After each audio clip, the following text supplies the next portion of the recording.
Party, Peter Dutton to Aston, our Deputy Leader Susan Lade and Victorian Senator Sarah Henderson.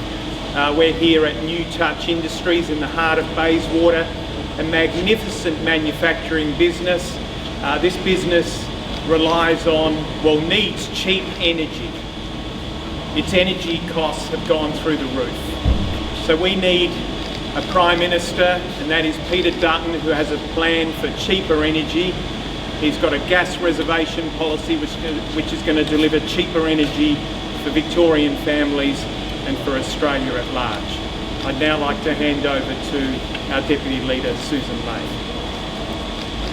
Well, many thanks indeed, Maddie. Thank you for the outstanding work you're doing for your communities in Aston. And thank you for your support of manufacturing businesses like this one. Indeed, you and I have door-knocked on many such businesses. Thank you, Brad, Sean and Andrew, for showing us around today, for introducing us to some of your workers, and for giving us a sense of just how tough it is to manufacture in Australia. When you hear this Prime Minister say made in Australia, we know what a lie that is.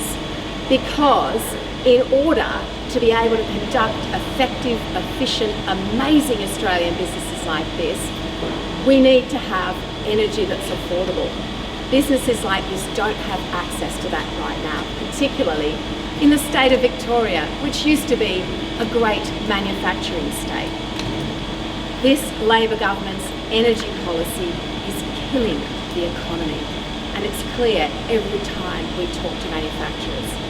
3 times the rate of manufacturing insolvencies under this Albanese Labor government. 29,000 small businesses gone to the wall since Anthony Albanese became Prime Minister. And we back our small businesses every single day of the week. And one of the things we know we have to do to get Australia back on track is to get Aussie skills back on track. So I was delighted when Peter announced in the budget in reply, the team is allocating $500 million towards something that businesses like this are crying out for. This is our apprenticeship tradie and trainee booster. What this will do is give a wage subsidy, $12,000 over 2 years, to businesses that are employing first and second year apprentices.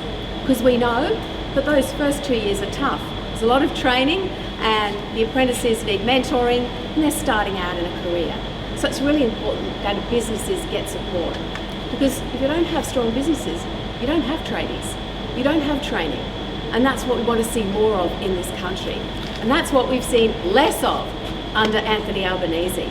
The training pipeline has gone backwards.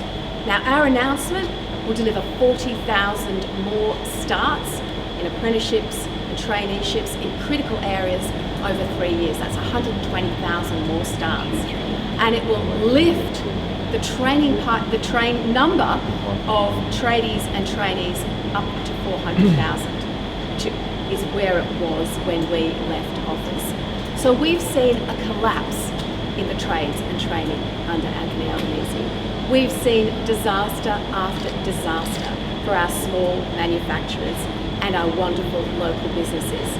And for everyone that you've introduced me to around the streets of Bayswater, Manny Chichello, and every other that I've met across this country, I have said, and I have felt determined, we are the party to give businesses a chance to get ahead. We want them to succeed. We back Australian businesses for having a crack. We back Australians when they have a crack. And that's what this election is about. We can better manage the economy and help Australians to get ahead. So it's a thrill to meet the workforce today and to support them. And Maddie, you know, as we door-knocked Aston recently, it became so clear to me, this election is a clear choice between a Liberal National coalition and a Labor Greens coalition. And Adam Bandt bailed the cat recently. The price for him of that coalition is negative gearing in housing. This is a Prime Minister who tells lies. At least Adam Bandt in that coalition has told the truth. That's what the price of the Labor Greens coalition will be. And as for this Prime Minister, he lies about $275 reductions to your power bills. he lies about falling off a stage. Australians can see straight through him. Let's get this country back on track. Peter. Well, Susan, thank you very much. It's great to be back here, Manny, and great to be here at New Touch. Thank you to Brad and to all of the workers that we've seen here today. It's fantastic to have Sarah Henderson here as well. Look, I think Australians increasingly understand in their own lives the fact that we are doing it much tougher than many other countries. We've had almost 2 years of household recessions in this country, and people know it. They know it in their own budgets. People know that it's more expensive when you go to the supermarket. You're paying more for fruit and veg, you're paying more for everything that goes into your trolley or into your basket before you get to the supermarket checkout. The cost of energy has gone up, the cost of electricity is up by 32%, gas is up by 34%, and the Prime Minister at this election is saying, well, don't complain, you've never had it so good, and there'll be 3 more years exactly like the last 3. I just don't think Australians can afford 3 more years of this very bad government. Now, what we've seen from Adam Bandt is that at least he would be the one honest leader in the relationship that will be formed after the election if Labor is to form a minority government with Labor.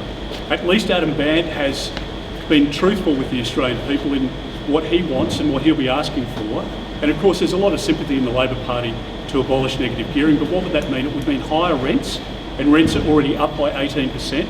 It would mean further pressure on housing, and it would be a disaster for our economy. Now, the Prime Minister is already taxing unrealised capital gains and superannuation, but now if there is a Labor-Greens alliance and you've got Anthony Albanese and Adam Bandt introducing a ban or some sort of cutback on capital gains tax discount or in relation to negative gearing, that is going to be a disaster for our country. Labor can't manage money, and it's been demonstrated here in Victoria. The Albanese-Allen alliance is on display for all Australians to see. When you put a Labor government, particularly a minority Labor government, into a second term, they just bake in the bad decisions. It'll take a lot to undo the damage that Labor's done. And our gas plan provides support and a lifeline for businesses like this. It brings the wholesale price of gas down by 23%, and it means that not only do pressures on price increases come down in factories like this, which means that they can afford to pay their workers more or afford to employ more apprentices, it means that every manufacturer across Victoria and across the country, it means that every farmer, it means that every producer of goods that relies on electricity or gas, given that gas is used to create electricity, it puts downward pressure for all of those industries, and that's how we can help repair some of the damage that Labor's done. Now, we also announced today, and the Shadow Treasurer and David Littleproud and Jane Hume will go into, I think they're standing up shortly, or have done already this morning. They will go into further detail, but our plan is to provide in the short term a 25 cent a litre cut in the price of fuel, which for young tradies here and for pensioners and for people right across the country, that means about $14, $15 a week straight off your petrol bill, and that's helping people with try to cope with Labor's cost of living crisis now. We've got a medium-term plan, and that is in relation to bringing the cost of gas down and getting our energy policy right so that we can reduce the cost of construction, reduce the cost of food, reduce the costs across the economy. And our plan is to manage the economy well, as coalition governments always do, and it allows us to pay down Labor's debt over time so that we don't have that huge interest bill. And it also allows us, of course, to give back to regional Australians, people who are doing it tough in Western Queensland at the moment and others, people who sacrifice a lot in their own communities to help us lead the lives that we do, with tunnels being constructed and the energy that we enjoy here in capital cities. We rely on our country cousins for all of that. So we are laying out a plan for the Australian people, which will clean up Labor's mess. It'll help get our economy back on track. It'll help get the dream of home ownership realised again, and we can make sure that we manage the economy in very uncertain times. When you look at the roller coaster ride that's going on in the share market at the moment, if the Prime Minister and Adam Bandt then introduce changes to the way in which negative gearing works in this country, that's a big asset class for people who are on the cusp of retirement or have retirement plans based on rental incomes. That will be a disaster for our economy. It's reminiscent of what Bill Shorten was promising only a few years ago, and it demonstrates what the left in Labor and the Greens really have in mind after the election. And Australians just can't afford 3 more years of a Labor government. On that point, we'll just start over here.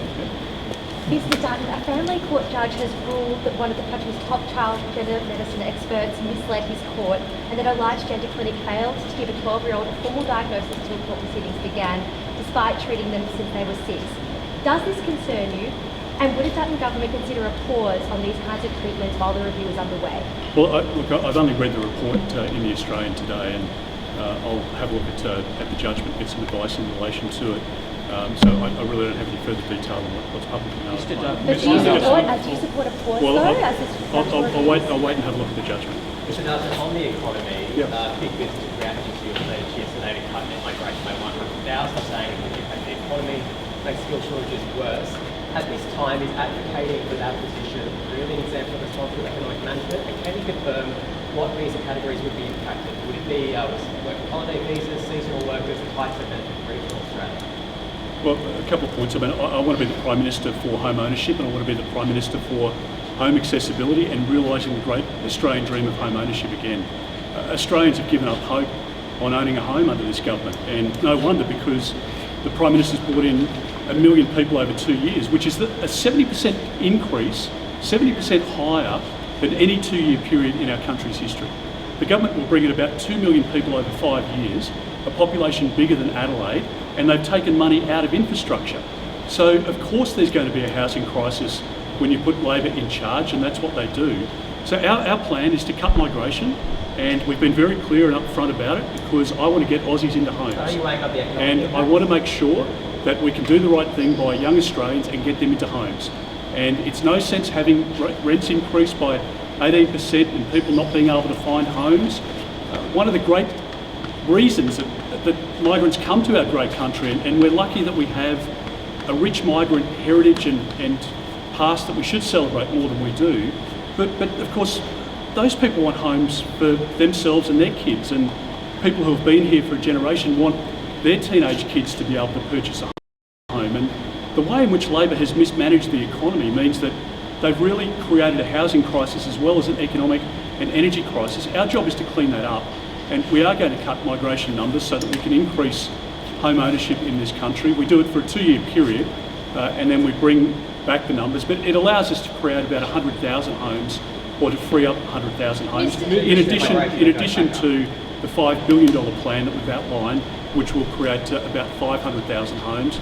That's a serious housing policy, and it'll help get Aussie kids into Australian homes. Mr. Dutton, your candidate in Leichhardt, Jeremy Hill, was seen with a MAGA hat or a make a go-away hat during the campaign event in April. He's also been criticised for making comments that were anti-China and sort of against feminists. You've been criticised for borrowing Trumpian tactics. Borrowing Trumpian tactics. Do you believe acts like this from your candidates are damaging your brand overall? Look, I think what the election's about is who is best able to manage our economy and who is best able to address the cost of living crisis. Jeremy Neal's somebody who's served as a paramedic, and he's made statements in relation to the matters that you raise. But what he's about in Leichhardt is continuing the great work of Warren Entsch. If there is a Labor member elected in Leichhardt, that means that Anthony Albanese forms government with Adam Ban. That would be a disaster for the people of Leichhardt and for the people of our country. A big spending Labor Greens government means higher interest rates. And so if you vote for Anthony Albanese or for the Labor Party at this election, you're voting for higher interest rates, because not only are they the highest spending government since the Whitlam government, which is an unbelievable feat. In 40 years, we've never had a government spend so much money. And people know in their own households, if you're spending more money than what you earn, you're going into debt, and it's making it harder to support your family.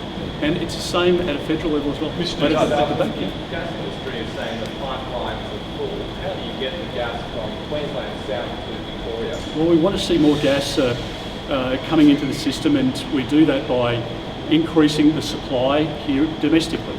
We've got $1 billion as part of our package to increase the capacity, and there is a business case for many of these pipelines to be built now, or indeed to be expanded.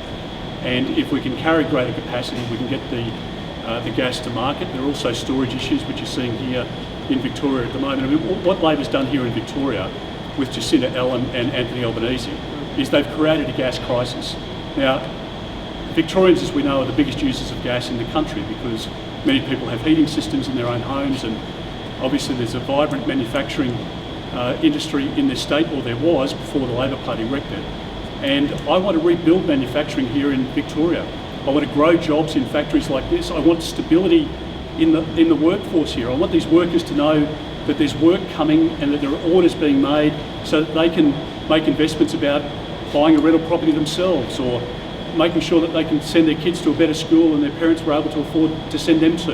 Anthony Albanese is killing that dream, and I want to make sure that we can provide support with our gas policy to bring the cost of things down across the economy. We can do it in the building sector. We were there, you were with me yesterday at BlueScope, where as the biggest steel manufacturers, you can look up at the ceiling here and see the products that they manufacture.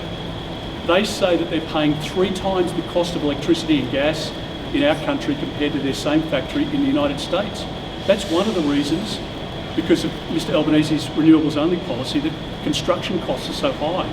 So I want to do the right thing by Australians, and that's really what the next election is about. Mr Dutton, just on another candidate, the Liberal candidate, in the Melbourne seat of Wills, last year pleaded guilty to obtaining financial advantage by deception and was made to pay fines and compensation worth more than $10,000. Is this the standard that voters should accept and that you accept? And do you think there's anything wrong with the Liberal Party's vetting process? Has it been up to scratch this election?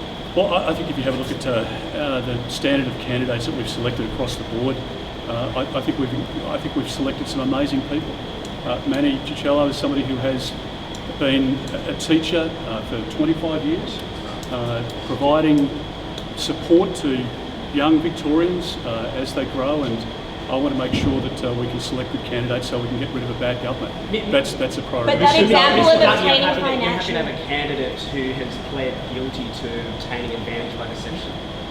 Well, I think Anthony Albanese has been out deceiving the Australian people every day for the last 3 years. I mean, that much is obvious to us. The Prime Minister has lied about the $275. Australian families have suffered because of that. He's lied about the fact that power prices have now gone up by $1,300. That's the reality. The Prime Minister lied about falling off the stage for some reason. I mean, it was caught on camera. It's quite amazing. The Prime Minister lied about parachuting Christina Keneally into a seat, but Christina Keneally was parachuted into the seat by Anthony Albanese. But to clarify the question, you have no issue with that candidate? Anthony Albanese is out there telling people that he won't form a government with the Greens. People know he's lying about that. The Prime Minister's been lying about the Mediscare campaign. We increased hospital funding by 16%. We increased education funding from $13 billion to $25 billion. And the Prime Minister is out there looking Australians in the eye, saying that we did the opposite. But the numbers show that he's lying. And I don't think the Prime Minister is somebody who can be trusted. Now, to your point, he hasn't been convicted by a court, but maybe he will, because if he keeps going like this, you can't trust this Prime Minister with anything that he says. Mr. Dutton, can I just ask, if David Littleproud said that you would be inside, as Prime Minister, you would be inside the Oval Office within 60 days to negotiate with Donald Trump. Since that undertaking, Donald Trump has said he's got world leaders wanting to go and kiss his backside in Washington. How do we know when you go that you'll actually be negotiating a better deal and not just kissing his backside?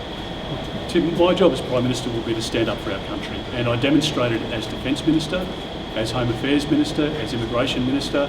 I demonstrated it as a Health Minister, and I demonstrated it as a police officer. I want to make sure that we can negotiate the best possible outcome for our country. And whatever comes in our country, whether it's a global shock from decisions made in relation to tariffs, whether it's a horrible terrorist incident somewhere in the world, whether it's another pandemic, whatever it is, the Prime Minister of our country needs to have the strength of leadership to stand up for our interests. And what we know about Anthony Albanese is that he's weak, he's slow to issues, and he's out of his depth. And a Labor Greens government would be a disaster for our country. So I will stand up for our best interests in our negotiations with the US, in our negotiations with any other world leader. And when we negotiated with President Biden the arrangement to share the nuclear secrets for the submarine, that hadn't been done with any other country since the 1950s. And we were able to negotiate that outcome a Liberal government with a Democrat administration. So I will work with whoever the American president is. I will deal with whatever comes at our country, and I'll make the right decisions and the tough decisions that need to be made to keep us safe and to make sure that we're a strong economy where Australians can prosper under this Prime Minister because of his weakness, because of the distraction of the voice, because of bad economic decisions. Our country's gone backwards, and I intend to correct that. Peter Dutton, Shadow Assistant Treasurer Luke Howard in a Facebook post in February said that if you win government, Doge will be implemented and Senator Price will be minister. Can you confirm that this is the case? Well, as I've said in relation to Jacinda's appointment, we want to implement a process similar to what the Howard government did, and that is setting up a proper expenditure review committee process and making sure that we can look at where taxpayers' money is being spent. You have a look, I mean, speak to the workers that we spoke with this morning. They are hard-working people. They're involved in manual labour. They're struggling to pay rents and groceries and power bills and insurance premiums. I want to do the right thing by them. And where I find waste in the federal budget, I will make sure that we can cut that waste so that we can support Australian workers and that we can support frontline workers and that we can support the doctors and nurses and the paramedics and the police officers and that we can pay down Labor's debt. Labor's got us on the path to destroying this economy. Let's be honest about it. We can't afford to go into the next economic shock with the level of debt that we've got at the moment and the way in which the Prime Minister is spending money and the way in which he would spend money under a Labor Greens government. It would drive up interest rates, and I just don't think Australians can afford 3 more years of Labor. Mr Dutton, should Australia join hands with Beijing in solidarity against Donald Trump's tariffs? Well, Australia should have a very strong trading relationship with China. It's in our mutual interest. Now, I want these factories to expand so that we can be exporting our product to the world. When the coalition was in government, we signed 11 free trade agreements. Do you know how many this government signed? They've signed one. They've signed one free trade agreement. So I want our industry here to grow.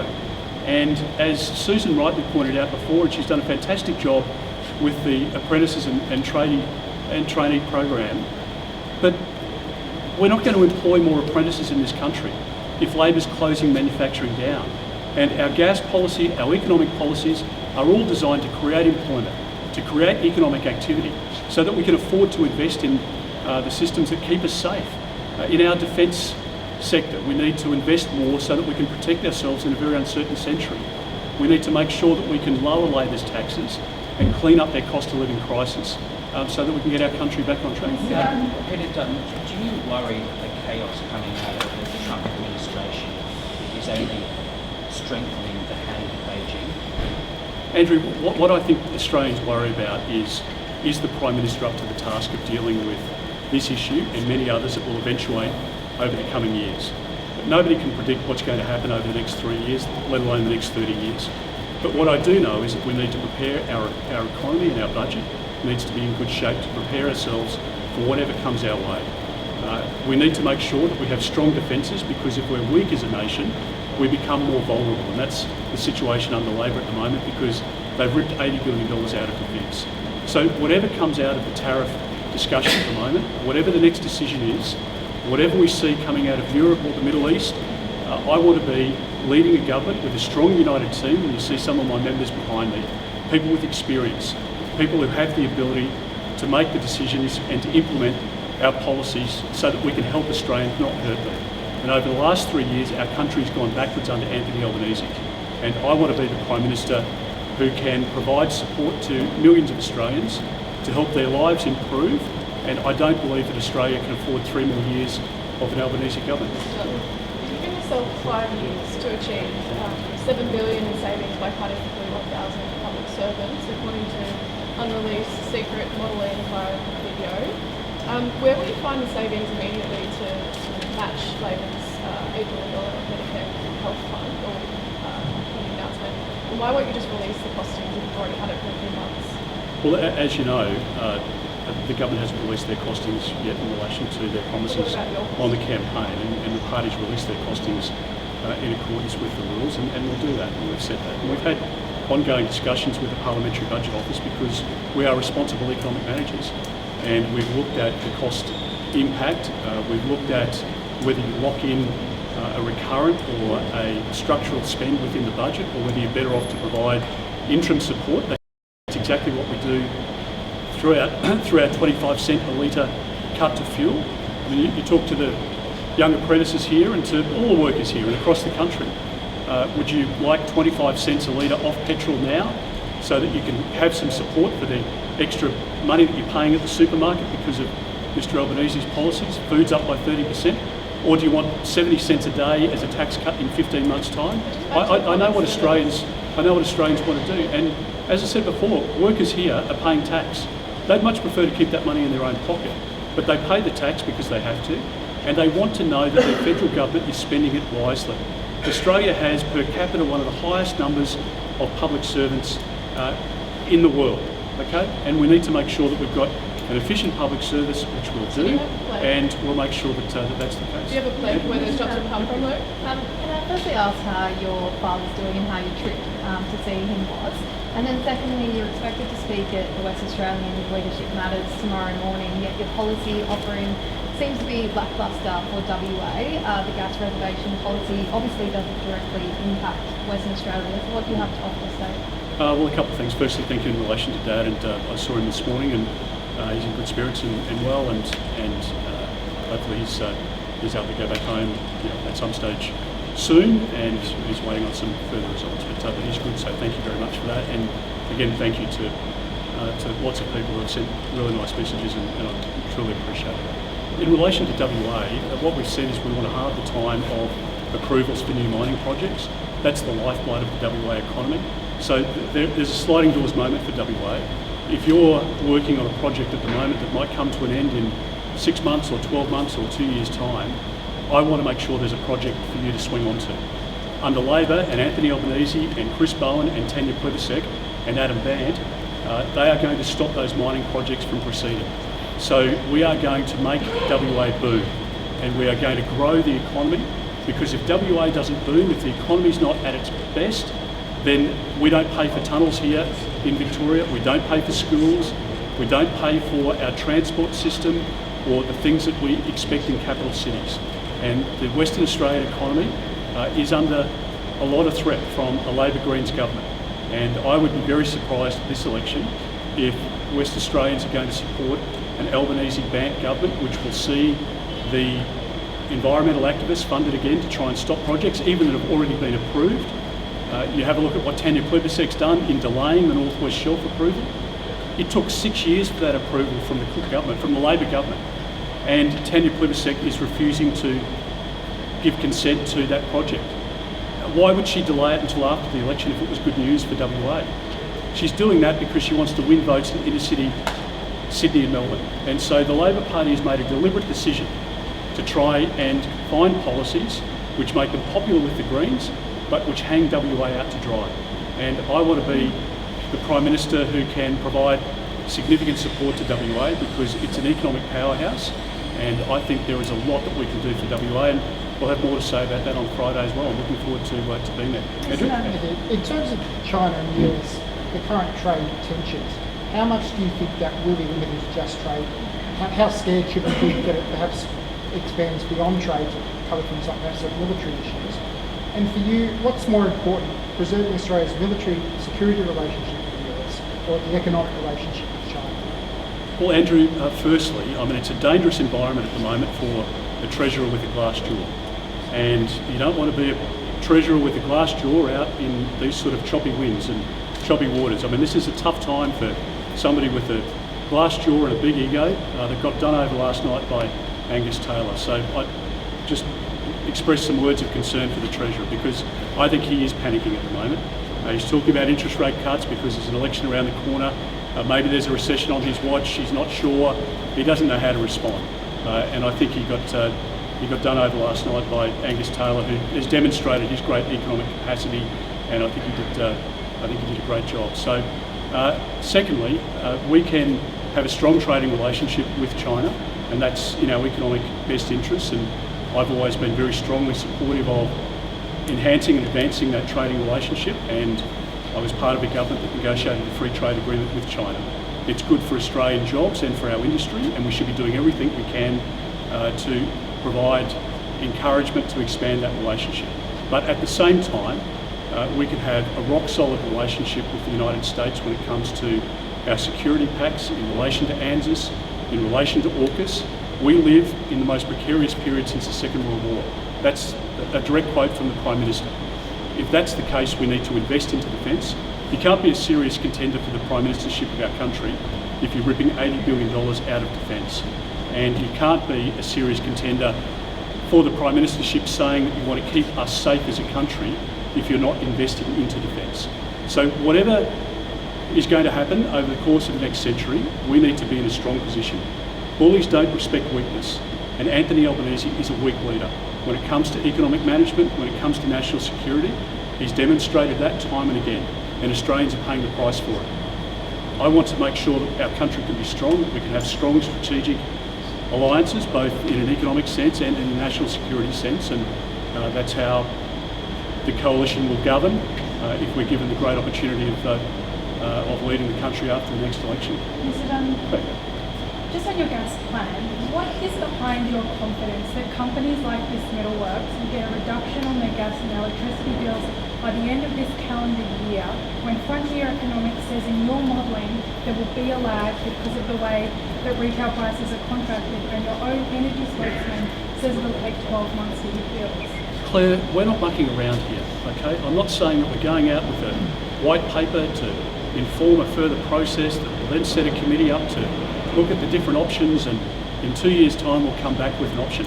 Australians need help now, and that's why we've got a 25 cent a litre reduction in petrol. We are implementing a policy and will negotiate with the companies from day one.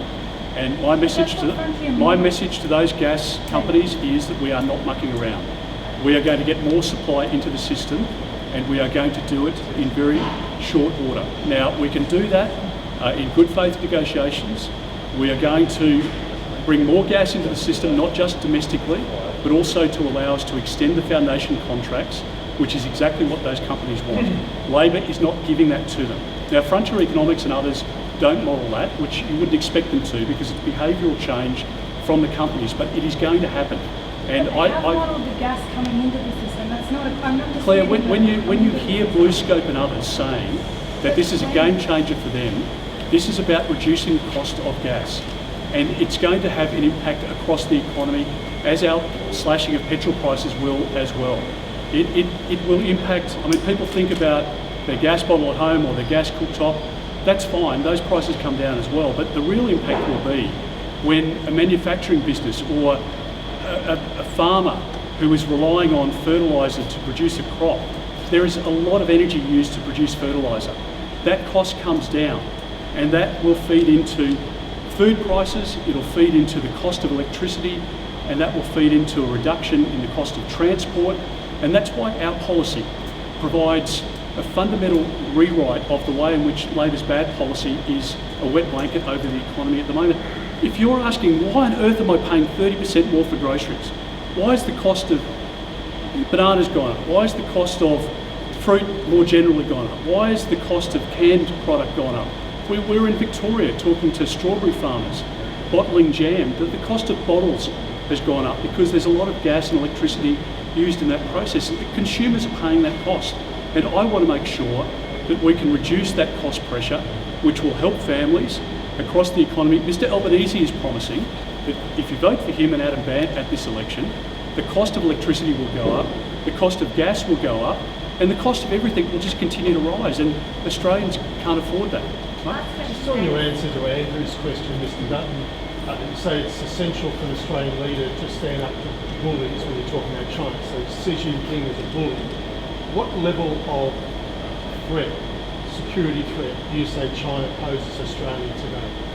Well, Mike, I can only go on the intelligence that I received as Defence Minister and the intelligence that I've received as Opposition Leader, which obviously is not to the extent that the Prime Minister or the Defence Minister or Deputy Prime Minister would receive. The advice to me is that the situation's deteriorated from when we were in government.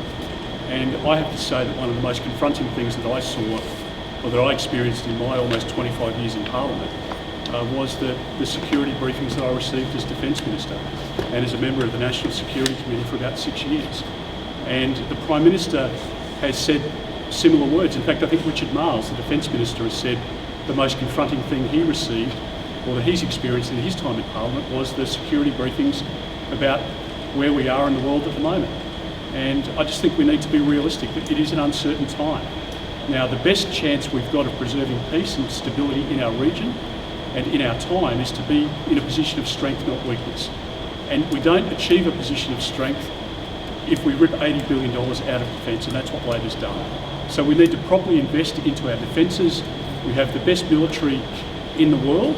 I have the greatest of respect for the men and women of the Australian Defence Force, but I think the Prime Minister has treated them with complete contempt when he's ripped that money out. There's no proper funding for AUKUS in Labor's budget, and I think we need to be realistic about where we are in the world at the moment. So I want to make sure that we can be safe, and I want to make sure that we can keep our partners safe. And that's best if we've got strong alliances, if we're properly investing in our defences and our defence capability. And I believe that we can work very closely with China on building our trading relationship and have a respectful relationship with China. But we, as a country, have to stand up for our interests, and we can't do that with a weak Prime Minister who's having his strings pulled by a junior coalition partner in Adam Bandt, who is a radical and who would spend money on everything but defence. In fact, in a Labor Greens alliance, you'd have this tension where there's probably some alignment because Labor's pulled money out of defence and Adam Bandt wants to pull more money out of defence. And I just don't think that's in our country's best interest. Thank you very much. Thank you. Thanks, mate. Yeah.